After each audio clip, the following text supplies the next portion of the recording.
video na tayo guys. Hello guys, kamusta po kayong lahat? Welcome po sa ating video. My name is Coach Shinzong Kalang, isa sa mga OFW na ginagawa part-time yung negosyo habang nandito sa ibang bansa. By the way, unang-una, nagpapasalamat ako sa lahat ng mga nagla-like, nag-share at nag-subscribe. Maraming salamat po. Sa lahat ng mga nanonood din sa YouTube channel natin sa Facebook. Maraming salamat guys.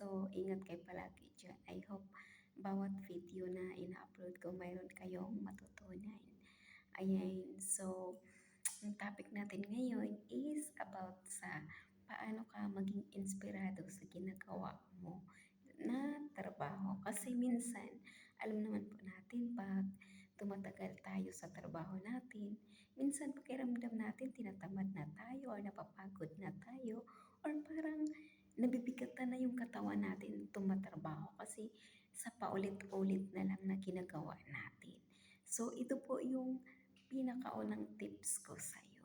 Kailangan po na tignan mo yung sarili mo kumpara sa iba. Kasi may mga tao po na ang dami-daming tao sa mundo na wala po silang trabaho.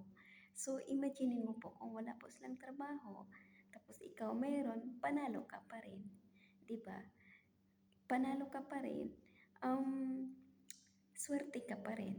Kasi sila walang trabaho. Pag walang trabaho, walang pera. Pag walang pera, walang pangbili ng pangangailangan at walang pambayad ng mga bills. At syempre, pag wala kang pera, hindi ka mag enjoy. Napaka-importante na kung ano yung ginagawa mo dyan. I-enjoy mo na lang yung trabaho mo. I-enjoy mo na lang siya. Kumain ka ng maayos, kumain ka ng masasarap. Ayan, bibili ka ng gusto mo habang nagtatrabaho ka. Tapos, syempre, makibanding ka sa mga kaibigan mo, kamag-anak, kakilala. Minsan, para naman na pangpalakas ng energy mo pa.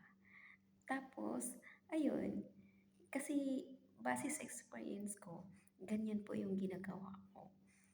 I hope may natutunan ka po. Maraming salamat. Ingat po kayo lagi. God bless po.